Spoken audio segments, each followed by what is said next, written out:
Hello everyone, in this video I'm going to show you how to apply for BILT real estate credit card. So this is the website here. You can just go here, click on the sign up, and it's very easy to do it. So you have to just enter your email address, click on continue, and you will able to use BILT, right? But how to apply it? So of course, as I told you, BILT rewards, this is the official website here. Find the credit card information. Once you're logged in, so on the BILT reward homepage, look for a section about Bill Mastercard credit card. This might be promptly displayed on the main page or under menu like credit card or BILT MasterCard, right?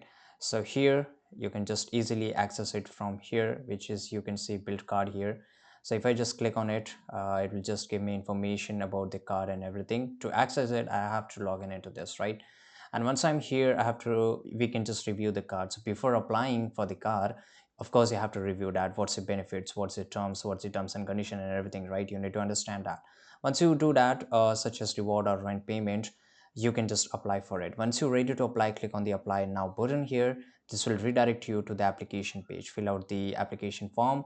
You have to enter all your credential, full name, address, dob, security, social security number, contact details, your email address and everything, right? So you have to just go to the documents and submit your application. Now once you submit your application, it's take around 2 to 3 days or sometimes a week of business days to get approval. But once your document is approved, you will receive the Plate Mastercard in the mail within 7 to 10 business days. And once it get activated, you have to set up it. Then you have to set up by using their website here. And this will allow you to manage your card, track rewards, make payments and minor transactions, right? So this is how you can do it. I hope you found this video very useful. Make sure to like this video, subscribe.